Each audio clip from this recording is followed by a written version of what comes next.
Halo semua, kembali lagi di podcast Damai Dalam Sunyi dengan gua Haikal. Kali ini kita kembali lagi di segmen cerita di balik layar.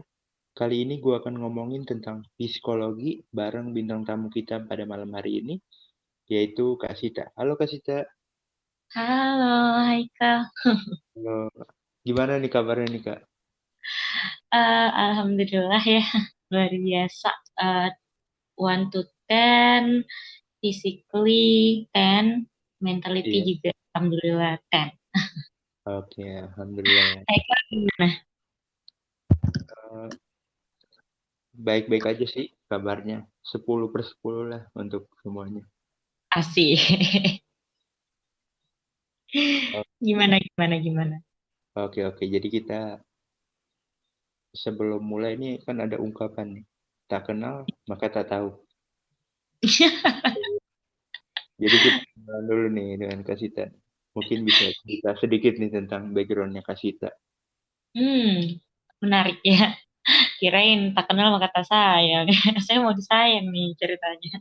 Iya, Iya, backgroundnya, ya saya seorang mahasiswa sekarang sekaligus content creator. Wih, udah keren banget sekarang ada sebutan content creator ya. iya, Membangun platform di media sosial, intinya sedang menjalani magister profesi psikologi di salah satu universitas di Bandung, tepatnya di Indonesia, iya benar. Terus sekarang lagi sibuk-sibuknya juga nyari-nyari konten untuk ngupload-ngupload di setiap minggu dan bulannya gitu. Itu iya S1 ku psikologi. oke. Jadi sekarang ini lagi ngejar S2-nya ya, atau bisa profesinya gitu ya, Kak? Atau gimana sih kalau di psikologi itu? Iya, sekarang lagi mengejar S2-nya. Jadi si Capricorn ini lagi apa namanya ongoing untuk mencapai impian dan cita-citanya gitu. Mantap juga. Tadi ngomongin juga nih content creator nih. Hmm. Nah, itu di Kasita ini di bidang psikologi juga tentang konten-kontennya ya. Ya kebetulan konten-konten yang lagi saya bangun itu berbau-bau kesehatan mental dan psikologi gitu. Karena memang memang concernnya di sana ya. Ada Iya. dua platform yang saya bangun. Jadi ya semoga itu juga bermanfaat ya. Karena memang background saya tadi ya yang saya sebutkan itu dari psikologi gitu. Jadi ya bisa saya pertanggungjawabkan lah. Saya jadiin konten seperti itu. Oke, oke. Jadi di sharing-sharing ya supaya bisa bermanfaat juga buat yang lain. Mhm, benar. Oke. Nah, ini kan tentang psikologi ini kalau tadi kita ngomongin kesehatan mental dan lain sebagainya itu kan masih awam gitu kan Kak di masyarakat di Indonesia ini terkhususnya nih. Iya, benar. Nah, menurut Kak Sita gimana sih supaya orang-orang bisa paham gitu soal tentang psikologi dengan dan istilah-istilahnya gitu. Iya, sebenarnya psikologi dengan kesehatan mental ya beririsan ya, beriringan juga gitu. Eh, di mana psikologi itu sebuah ilmu ya, ilmu yang mempelajari tentang tingkah laku manusia dari psikisnya, dari fisiologinya gitu ya kan, bagaimana kemudian mereka berperilaku gitu ya kan, secara kompleks dan juga tentunya empiris, saintis gitu. Sedangkan kesehatan mental kita berbicara tentang bagaimana kemudian kita sehat mental.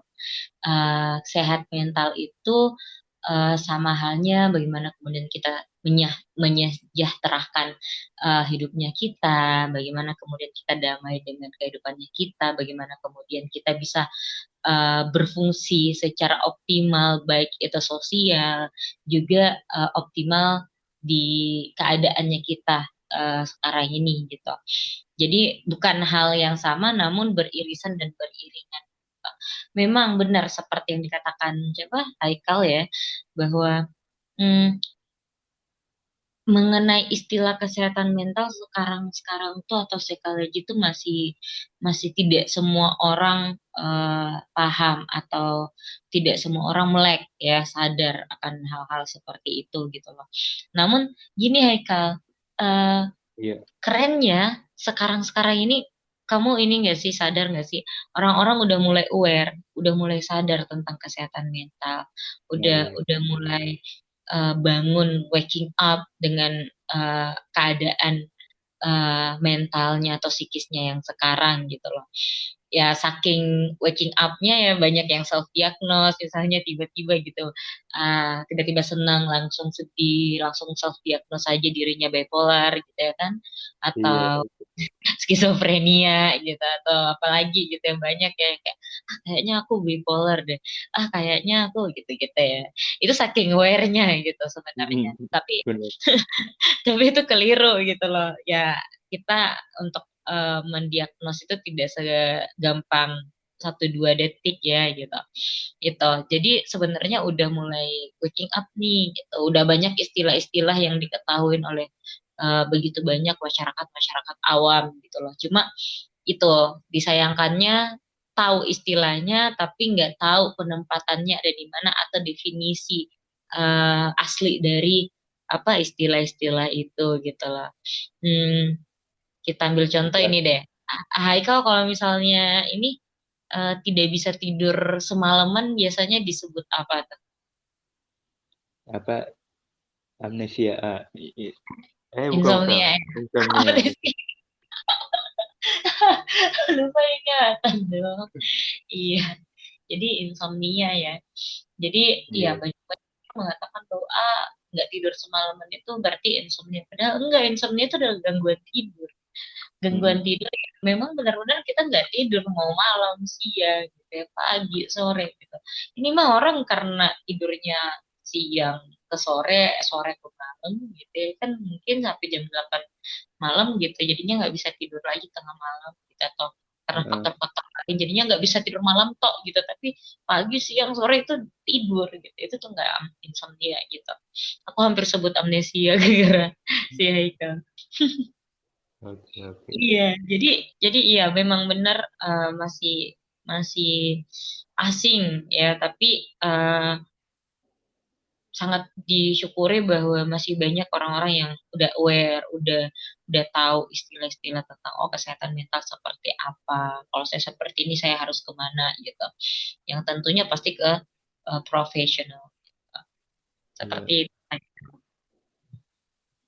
Oke, nanti kita lanjut lagi bahas soal itu.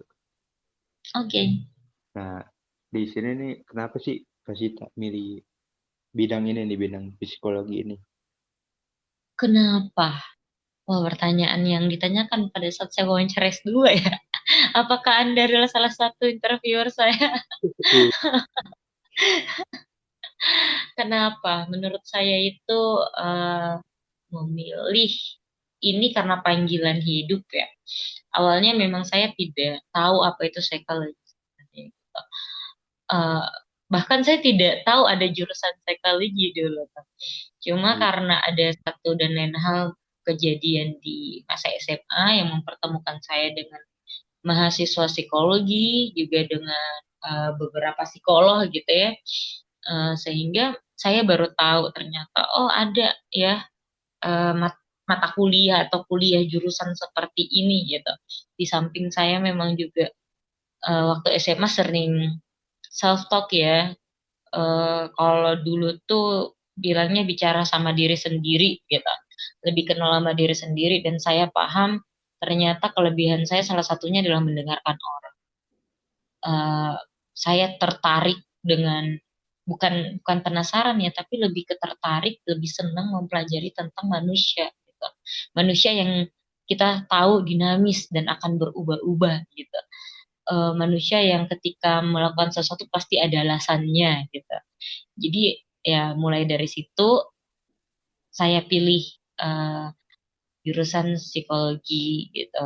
Hamin 1 hari penginputan SNMPTN waktu itu ya. Mm-mm. Jadi karena kayaknya panggilan ya, udah panggilan bukan kayaknya lagi emang udah panggilan gitu. Kenapa kemudian saya di psikologi dan pas di psikologi, ya saya merasa sangat senang. Saya menikmati proses-proses yang ada di dalamnya. Seperti itu, Haikal. Oke, menarik sekali ya. Ibaratnya panggilan hidup lah ya. Nah, benar. Oke, terus ada lagi nih pertanyaannya. Apa Eh, tuh?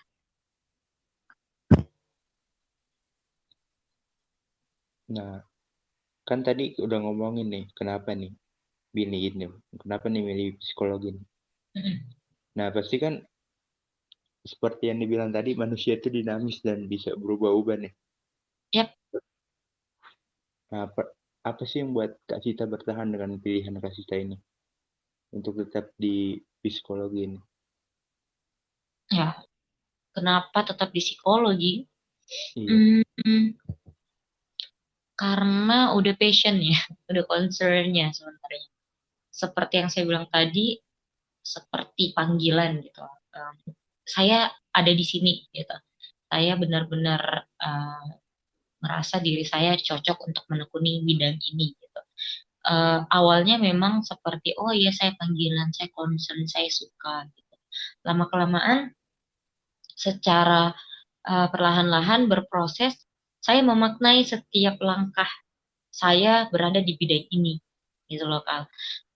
Kebanyakan orang nggak memaknai ya kayak ya udah lulus lulus aja gitu. Kalau saya pribadi jatuh bangunnya saya maknai, merefleksikan setiap detail kejadian yang saya hadapi gitu loh. Dan salah satunya juga saya tertolong oleh tugas-tugas yang diberikan di psikologi universitas saya pas S1 itu mengenai tugas refleksi di setiap mata kuliah. Jadinya saya terbiasa untuk refleksi diri sampai sekarang gitu. Eh, dan ketika saya memaknai itu, saya memiliki insight-insight dan merasa lebih berharga gitu lah. Eh, merasa lebih berguna gitu. Kayak setiap hal kecil pun itu saya bisa syukuri gitu. Eh, gini, ketika saya mendengarkan orang, even cuma sejam, dan orang itu senang, itu udah membantu banget. Dan itu membuat saya senang. Gitu. Oh ternyata bertambah lagi alasan saya kenapa saya harus ada di sini. Gitu loh. Di samping tidak semua harus ada jawabannya pada saat itu, tapi ya seiring berjalannya waktu saya mendapatkan satu persatu jawaban-jawaban dari pertanyaan-pertanyaan saya. Kenapa sih saya harus di sini gitu? Ya saya ada untuk masyarakat, saya ada untuk halayak, saya ada untuk orang yang membutuhkan gitu loh. Kembali ke prinsip saya ya, sebaik-baiknya manusia memang ya adalah orang yang bermanfaat bagi orang lain gitu loh di agama saya. Jadi ya selama saya bisa dimanfaatkan ya, tanda kutip dimanfaatkan ya, saya merasa diri saya masih ada gitu loh. Selama saya bisa bermanfaat bagi orang lain, saya merasakan eksistensi saya. Dan saya senang gitu, saya senang untuk bisa menolong orang. Itu sih Kak, kalau why I stay with psychology gitu ya. intinya karena senang gitu, udah senang dan kita lihat, kita juga udah lihat perjuangan kita gitu di bidang ini dari awalnya gimana gitu ya. Mm-mm, bener sekali. Gini Kak, pernah ada tuh yang nanya gini Kak, Iya, "Eh, tak gimana tuh? kenapa sih eh, lu em, anteng banget dengerin orang 3 jam, 3 jam, 2 jam, gitu, ya, sejam gitu. Nggak pernah tuh ada yang 2 menit, 3 menit. Kenapa sih lu anteng banget mendengarkan orang gitu? Jawaban saya cuma satu, kayak saya tuh pernah ada di posisi itu, posisi di mana mau didengarkan tapi nggak ada orang yang mendengar. Kalau 3 jam saya itu bisa menolong orang, kenapa enggak itu? Kayak membuat dia lega tuh kenapa enggak gitu. Itu 3 jam dari 24 jam saya doang. Saya masih punya 21 jam untuk diri saya sendiri gitu loh. 3 jam doang untuk orang lain tuh menurut saya sesuatu yang belum apa-apa dibanding 21 jam yang saya miliki gitu. Dan ketika orang mengatakan makasih Sita, saya lega, itu udah terbayarkan banget kayak, ah, saya apa namanya bermanfaat gitu. Padahal saya cuma melakukan mendengarkan gitu loh. Saya cuma, oh iya, ah gitu ya.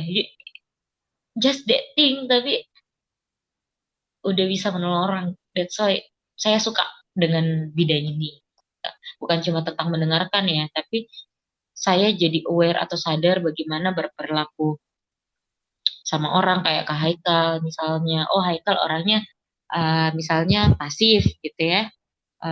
Kalau nggak diajak ngomong nggak bakalan ngomong gitu ya. Dulu-dulu awal-awal kita ketemu ya, oh saya tahu saya harusnya seperti apa, bagaimana berperilaku ke orang-orang, kemudian bagaimana bersikap lebih dan berkata-kata lebih asertif lagi ke orang-orang supaya tidak tersinggung gitu.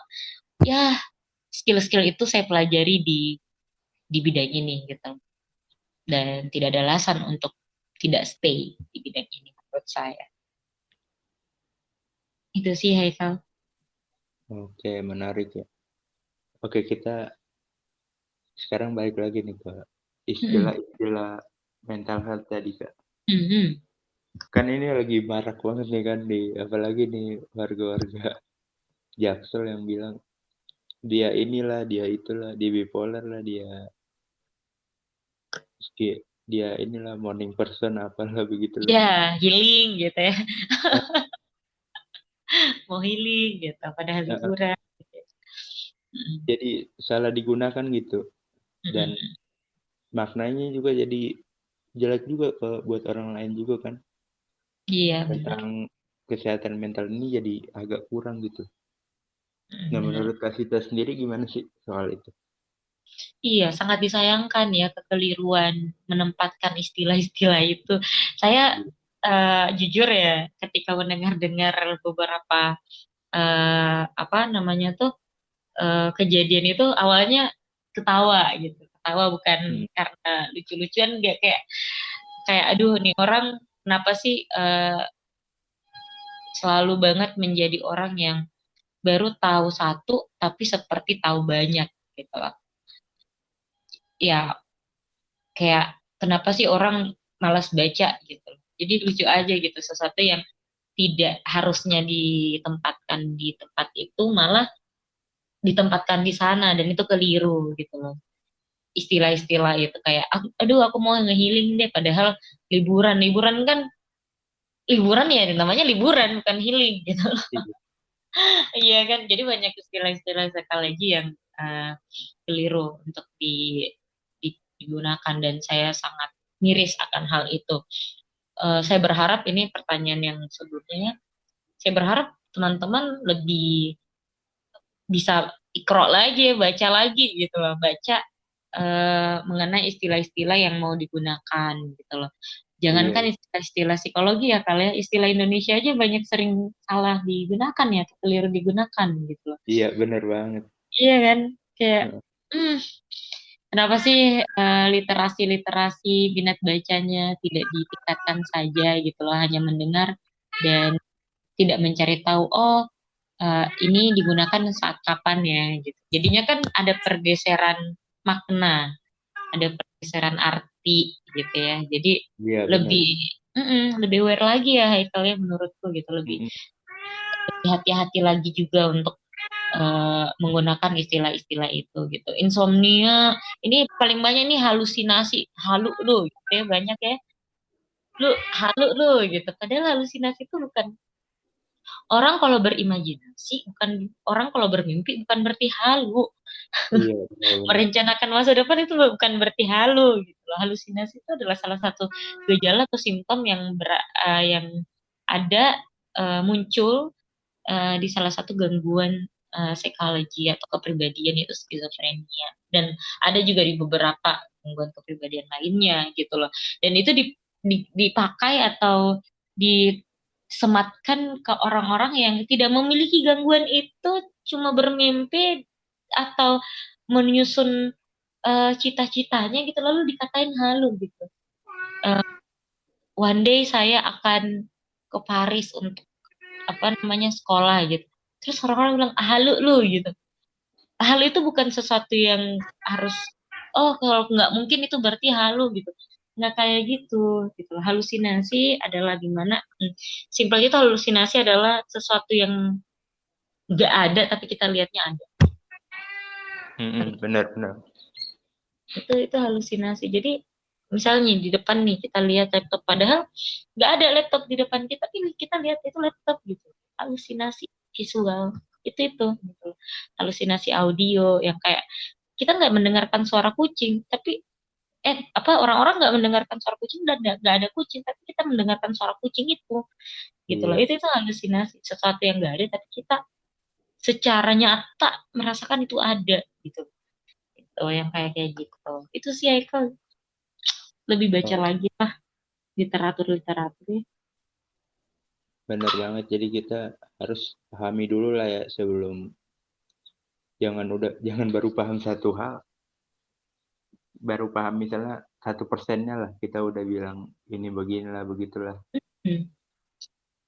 Itu Dan tuh juga istilahnya, ada istilahnya tuh Haikal. Orang apa kayak itu? gitu, Kruger effect gitu. Nanti nanti kamu boleh ini deh, searching deh Kruger effect itu kayak gimana. Itu Oke. bagus. Oke, next ada pertanyaan lagi nih. Apa tuh? Kapan sih Kak Sita mulai buat kepikiran buat buat platform ini, platform yang Kak Sita udah bikin tentang psikologi itu? Kapan nih awalnya? Itu di tahun 2015. Saya udah ada satu platform ya di Instagram. Cuma Instagramnya hilang ya. Akan saya hapus sendiri karena satu dan lain hal gitu. Iya. Dan kemudian baru mulai lagi di tahun 2017 dengan concern yang sama tentang psychology gitu. Itu awal-awal saya membangun platform itu. Oke, oke. Nah, by the way, nama platformnya apa aja nih, Kak? Oh iya, Dari tadi sekalian udah ngomongin nih, belum. sekalian Oh, promosi ya Ikal ya. iya, boleh lah. Yang pertama itu MNRSci ya, MNRPSY. Itu platform saya pribadi tentang psikologi. Yang kedua ada baru banget ini dibangun bersama teman-teman. Salah satunya juga ada Haikal ya. Namanya Sampan Berlayar. Di Sampan Berlayar. Nah, ini unik nih kalau Sampan Berlayar nih. Karena kita mengumpulkan katarsis-katarsis dari teman-teman gitu. Apa itu katarsis? Teman-teman boleh kunjungin sampan.berlayar, di sana akan dijelaskan apa itu katarsis dan tujuan saya membuat platform itu bersama teman-teman gitu loh. Ya, kita mau membantu orang-orang yang sepertinya tidak mengerti atau tidak paham bagaimana kemudian menghadapi emosinya atau berperilaku terhadap emosinya gitu ya kan, berespon atau bereaksi terhadap emosinya gitu loh. Nah, makanya dibuatlah platform Sampan.berlayar yang isinya semua katarsis. Jadi itu semua karya katarsis teman-teman yang ada di kita-kita. Dan itu sebenarnya lebih cenderung ini ya kalau ya tulisan gitu, tulisan Iya, atau audio. karya-karya audio gitu, audio juga ada yang gambar. Gitu. Itu sih. Jadi buat teman-teman boleh berkontribusi untuk katarsis. Iya, benar banget. Oke, kita lanjut nih, Kak, Kemana nih? ke pertanyaan selanjutnya. Oke, baik. Oke, bagaimana nih? Kan tadi Kak Sita udah cerita juga nih tentang Mm-mm, minatnya Kak Sita nih, gimana Kak Sita nemuinnya nih. mm-mm. Nah, tips atau caranya gimana sih buat orang-orang yang ingin tahu apa minatnya dia? Pertanyaan yang sangat menarik ya. Bagaimana kemudian kita tahu apa yang kita suka? Ya, pertanyaannya adalah bagaimana kita tahu diri kita sendiri tahu apa yang kita sukai. Jadi kita berbicara tentang diri ya, Kang. So, diri kita sendiri. Ya, yang pertama kita perlu PDKT sama diri kita, Kang. Gitu loh. Jadi, ya tau lah ya PDKT. Haikal pernah PDKT nggak? Pernah, pernah. Pernah lah ya. Pernah lah ya. Cuma hasilnya ya nggak tahu lah ya. Ya hasilnya beda-beda lah. Iya benar. Nah, PDKT sama diri kita gitu. Terkadang kita sangat pahamin orang, gitu, merasa memahamin orang, memahamin pasangan, memahamin keluarga, memahamin teman gitu. Tapi sebenarnya enggak, karena kita enggak paham diri kita sendiri dulu. Gitu. Kita enggak kenal sebegitu egoisnya kita, sebegitu apa ya, sebegitu arogannya kita ke diri sendiri gitu. Orang lain diajak ngobrol tapi diri sendiri itu nggak pernah gitu. Pasangan tiap hari ditanyain, halo apa kabar, selamat pagi, gimana perasaannya hari ini. Itu ke pasangan tiap tiap hari atau tiap menutup hari gitu. Tapi di diri kita sendiri tuh jarang gitu. Jadi yang Iya, pertama PDKT, iya kan? Haikal pernah nggak kayak gitu? Pernah pernah. nggak Haikal pagi-pagi nanya apa kabar Haikal, ganteng banget lu hari ini gitu? Nah, itu beberapa bulan ini pernah sih kalau soal itu. Tapi sebelum-sebelumnya itu jarang banget atau nggak pernah sama sekali. Hmm, mungkin perlu ya intensitasnya gitu loh. Atau bolehlah senyamannya gitu. Itu PDKT dulu dong, nyaman dulu sama diri sendiri. Itu yang pertama. Yang kedua, mengetahui kalau kita udah paham, kenal nih. Biasanya kalau kita kenal orang, paham orang, kita tahu nih. Oh, dia nggak sukanya apa, sukanya apa. Oh, Haikal ternyata suka buat podcast gitu ya. Oh, Haikal kalau ngobrol harus diajak ngobrol duluan dulu gitu. Jadinya kita tahu nih apa yang suka dan tidak suka. Nah, begitupun dengan diri. Kita perlu mengenal apa yang kita sukain dan apa yang kita tidak suka. Terkadang ada orang mengatakan gini, aku nggak tahu ke apa yang aku suka. Cari, cari apa yang kamu suka. Bagaimana caranya? Ya tadi PDKT atau kamu explore di kanan kiri depan belakang atas bawah kamu. Kamu suka apa? Iya Musik benar. kah? Tulisan kah? Audio kah? Siaran kah? Nyanyi kah? Gitu ya? Atau bercerpen kah? Atau voice over kah? Atau apa? Berdongeng kah? Gitu ya. Itu dulu apa yang kamu suka. Lalu kemudian setelah menemukan apa yang kamu suka, tahap ketiga adalah mencari kelebihan dan kelemahan. Kelebihan kamu apa nih? Apa nih yang bisa kamu upgrade dari yang kamu suka dan apa namanya tuh dan didukung oleh kelebihan kamu. Misal, aku suka musik. Kelebihannya aku bisa main gitar. Aku bisa menciptakan lagu gitu misalnya. Atau ya itu ya, tahu kekurangannya apa sehingga paham bagaimana kemudian bukan menutupi kekurangan, tapi menjadikan kekurangan itu sesuatu eh, yang bermakna gitu. Oh, saya bisa main gitar, saya suka main musik, tapi saya tidak bisa menyanyi. Jadinya tahu nih passionnya ada di mana. Oh, gitaris misalnya gitu ya. Kayak gitu dan Betul. itu yang saya lakuin. Oh, kelebihan saya apa, kekurangan saya apa. Menghadapi kekurangan saya itu seperti apa. Kayak saya tuh orangnya sangat tidak rapi, Kal. Saya benar-benar orang yang berantakan sekali, kurang rapi, ceroboh. Ceroboh banget, Kal. Bisa menghilangkan banyak benda dalam waktu satu hari gitu. Atau pasti ada aja sesuatu yang pecah. Saya harus memutar otak nih supaya bagaimana meminimalisir itu. Bagaimana supaya itu tidak membuat saya eh, apa namanya terhambat gitu loh. Jadinya saya mulai pelan-pelan gitu ya kan, meletakkan barang-barang di tempatnya dulu deh gitu. Nggak usah rapi dulu, tapi meletakkan barang-barang di tempatnya dulu. Kayak gitu. Atau saya orangnya prokrastinasi, sering lupa gitu ya juga gitu ya. Jadinya bagaimana saya mengakali itu ya saya perlu setiap kuliah di sticky note itu saya tulis tuh apa tugas-tugasnya sehingga jadinya nggak prokras atau tidak lupa apa tugas-tugasnya kayak gitu. Jadi tahu kelebihan dan kelemahan.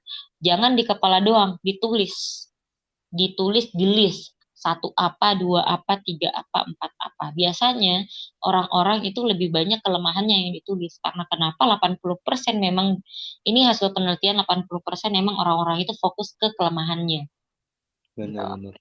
bukan ke kelebihan. Sehingga tidak mengapresiasi diri. Kurang tuh, eh, makasih ya Sita, hari ini kamu hebat, sudah bercengkrama dengan Haikal membuat podcast gitu ya misalnya, atau makasih ya hari ini kita sudah kuliah sampai dari jam 9, dari pukul 9 sampai pukul 4 sore dan kita sedikit paham tentang kuliahnya gitu.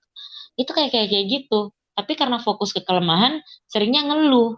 Jadinya tidak tahu apa kelebihannya. Jadi dikurangin teman-teman. Itu yang pertama. Ketiga. Yang Hmm. keempat, terakhir do action. Kalau udah ya udah do action aja. Let it flow gitu. Bener-bener.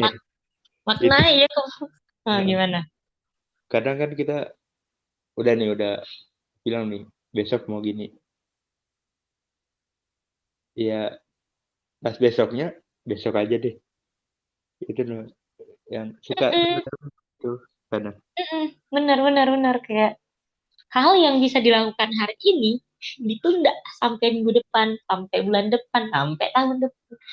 Udah tahu nih kelebihan dan kekurangannya, tapi nggak ada actionnya, nggak dieksekusi. Gitu. Mhm.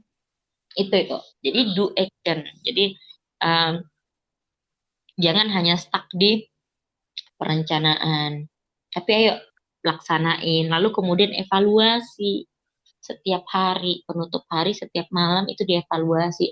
Oh saya hari ini ngapain aja ya? Gitu. Oh karena saya kaum rebahan, jadi saya tidur aja.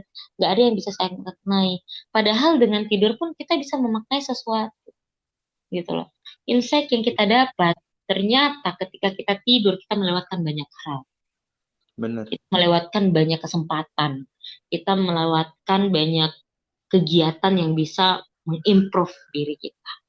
Sehingga next ke depannya saya tidak akan rebahan saja seharian. Lalu kemudian ada motivasi nih, muncul motivasi untuk melakukan sesuatu jadinya produktif. Nah itu namanya memaknai setiap langkah yang ada di dalam hidupnya kita. Kayak gitu. Itu sih sampai bagaimana kemudian kita bisa tahu concernnya kita, passionnya kita di mana. Gitu loh. Panjang ya perjalanannya iya, tapi perlu dilewati gitu. Ini proses. Karena manusia itu long life learner. Kita tidak akan pernah berhenti belajar sampai kita mati. Betul betul. Mm-mm.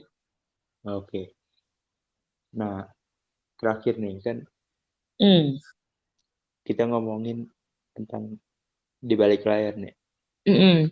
Gimana sih keseharian dari Kasita ini di bidang psikologi ini dong. Di balik layarnya itu gimana sih? Gimana ya? Ngebucin. Enggak. Canda. Saya tetap menjadi seorang Sita ya. Seorang Sita yang sekarang ini berusia 25 tahun. Menekuni hal yang saya sangat sukai ya. Sekarang sering menjadi MC, menjadi moderator, eh, freelance ya, jadi trainer self love gitu. Membangun platform, eh, berkuliah seperti biasanya, bergalau-galau ria karena kuliah ya, tugas. Mungkin yang sempat menyicipi perkuliahan paham rasanya bagaimana eh, diberinya tugasnya siang, deadline-nya jam 10 malam gitu ya, jadi kita harus ngebut. Atau masih sering juga begadang hingga pukul 5 subuh gitu. Masih Iya. sering, masih sering yang kayak berpikir, aduh kapan ini selesai gitu, itu masih ya, masih. Terkadang nangis di tengah malam yang orang hening, tidur, kita nangis sesegukan sampai nggak ada suara. em, Jalan ketika ketika lagi sumpah lagi benar-benar crowded kepalanya, eh, karena saya adalah tipe orang yang ekstrovert, em, saya memilih untuk keluar jalan berinteraksi dengan orang atau sekedar ada di kafe lalu melihat orang berlalu lalang, orang bercerita, bercengkrama, tertawa, ada yang ngambukan, ada yang nyuapin makan anaknya, ada yang saling pegangan tangan, ada yang foto bareng, selfie. dari siang sampai malam, menghabiskan waktu dengan uh, menurut saya menenangkan diri. Iya, ada kala di mana senang banget karena mendapatkan hal yang wow di luar dari ekspektasi dan itu menyenangkan. Ada di kala down parah karena ya banyak hal nggak bisa kita kontrol dan itu terjadi dan saya harus hadapi sedih, marah gitu itu yang sering saya apa ya jalanin ya di balik cerita yang hahaha gitu. Banyak ya orang sampai ada yang nanya, "Tak, lu enak sih jalannya lurus." Lurus-lurus aja. Padahal mah. Emang orang-orang lihat ya Iya. di luarnya kita. Padahal Iya. padahal kita muntah-muntah kayak oh saya kemarin lulus di salah satu universitas ternama di Indonesia melanjutkan studi. Terus orang-orang kayak itu mah gampang buat Sita. Padahal mereka nggak tahu saya masih menyiapkannya itu selama setahun full dan tidak ada satu hari pun saya lewatkan untuk tidak begadang, untuk tidak apa namanya berefleksi, untuk tidak mempersiapkan semua berkas dokumen dan diri pastinya yang tiap Iya. hari tiap hari mempertanyakan ini saya bisa nggak sih itu tuh kayak ini saya pantas nggak sih ini saya mundur aja nggak sih kayak teman-teman itu sangat berat gitu loh mempertanyakan diri itu sangat berat gitu itu yang harus dihadapin kayak se em, apa ya sesulit-sulitnya menghadapi orang lain tuh lebih sulit menghadapi diri sendiri ya nggak sih Kang? Iya, benar. Iya Karena kan kita skeptisnya diri sendiri gitu ya. Heeh. Lebih enak menghadapi orang marah daripada diri kita sendiri yang marah, tau nggak? Nah, karena susah aja gitu karena kita tahu gimana diri kita kalau lagi marah, kalau lagi. Iya bener kayak saya tuh sering sering bisa menghadapi orang yang lagi marah, sedih, gitu. Tapi sangat sulit untuk menghadapi diri sendiri. Gitu. Em, diremehkan sama orang itu tidak nyaman. Tapi saya pun meremehkan diri sendiri dalam tanda kutip mungkin orang-orang sering mengatakan insecure ya. Mm-mm. Saya insecure sama diri sendiri gitu kayak bagus banget ya orang-orang gitu. Bisa nggak sih saya? Nah, pada saat lulus, banyak orang bilang, itu mah cetek buat Sita.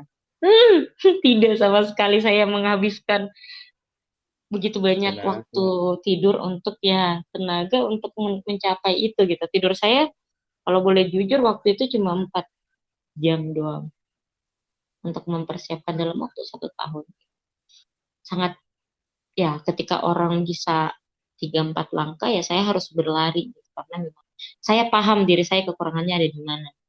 Oh saya lambat di sini gitu. Jadi apa yang harus saya lakukan? Saya harus lari. Orang mungkin jalan sudah cukup. Kalau saya enggak, saya harus lari untuk bisa mengimbangi orang-orang. Dan itu sangat melelahkan teman-teman. Butuh istirahat, butuh rehat. Jadi ya ini juga reminder bahwa online itu bukan berarti available atau hmm, ketika kita bilang mau rehat itu bukan berarti kita tidur. Kita Iya, bisa saja kita nggak mau diganggu gitu ya. benar. Bisa Itu juga sih. Hmm. lagi dengerin lagunya Kunto Aji. Rehat. Atau yang baru-baru ini, Tulus ya. Ya Allah, keren Iya. banget tuh. Hati-hati di jalan, diri apalagi tuh. Bagus. Iya, keren. Itu sih di balik layarnya seorang Sita gitu loh. Memikirkan konten besok apa, minggu depan apa, saya harus ngapain. Memulai aja dulu gitu. Itu sering kayak, tolong Sita jangan takut. Gitu itu sering. Sita jangan takut. Begitu banyak ketakutan di dalam hidupnya Sita gitu. Jadi sedikit-sedikit dipangkas, jangan takut. Karena ketika kita takut, kita nggak ngapa-ngapain. Benar, Ketika stuck. kita tidak ngapa-ngapain, iya, kita stop. Kita stuck. Ketika kita stop dan stuck, kita nggak ngelakuin apapun. Gitu loh. Nah, And we will be nothing. Kita nggak jadi apa-apa. Kita nggak memulai apapun. Gitu loh. Jadi sih, sebisa mungkin beberapa akhir ini saya benar-benar menyingkirkan rasa takut yang kayak ya ini Eminers Tai ini baru lahir lagi gitu. Yuk, mau mulai. Yuk bisa. Perihal hasil itu bukan urusan kita, karena yang mengatur hasil udah ada ya. Yang kita lakukan sekarang adalah proses. Apapun prosesnya kita maknai untuk bisa dipelajarin, improve dan develop ourselves. Itu Betul. mulai dulu gitu. Itu sih. Jadi mau memulai banyak hal dulu akhir-akhir ini kayak gitu, Haikal. Oke, menarik banget nih dari cerita-ceritanya dan apa yang Kak Sita sharing nih. Hmm. Nah, terakhir nih mungkin sepatah dua kata lah, bebas apa aja. Moto saya mungkin ya, mencoba tak Iya, mengapa daripada mengapa tak mencoba. Just try it first. Coba aja. Kamu gagal tidak apa-apa. Kamu belajar satu hal dari kegagalan. Kamu berhasil, alhamdulillah syukurin itu, lalu kemudian improve lagi. Um, saya mau bilang ke teman-teman, you did your best today. Kamu telah melakukan hal-hal yang udah luar biasa hari ini. Jam malam silakan istirahat, istirahatkan badan, pikiran, mentalnya, dan fisiknya. Besok kita mulai lagi. betul-betul. Jadi ya apapun yang terjadi, coba aja dulu. Soal gagal, itu masalah belakang. Karena dari setiap hal yang kita lakukan, kita dapat suatu pembelajaran baru. Benar. Seperti ungkapan, pelajaran paling berharga itu adalah pengalaman. Hmm, betul banget. Guru, guru kayaknya ya. Guru adalah, pengalaman adalah guru terbaik lah. Iya, benar. Kayak gitu. Ya udah, oke. Terima kasih Kak Sita nih udah mau Terima mampir kasih di juga podcast saya. Haikal sudah mau mengundang dan berbagi bersama teman-teman. Oh iya, apapun yang saya bicarakan jangan ditelan mentah-mentah ya. Mungkin boleh difilter lagi. Kalau ada yang benar itu dikit, kalau ada yang salah boleh dikoreksi. Mungkin bisa sharing-sharing juga kan di internet tentang adalah istilah-istilah tadi kan. Benar, boleh di DM di Instagram saya, mungkin bisa ya, CITHA triple P, atau boleh di MMR Sai, kita boleh bersengkrama di sana gitu. Dan minta maaf kalau memang ada kata-kata yang salah selama ada di podcast ini. Oke. Oke, jadi saya Haikal dan Kak Sita, kami pamit undur diri sampai jumpa di Bye. episode selanjutnya. Dah. Thank you.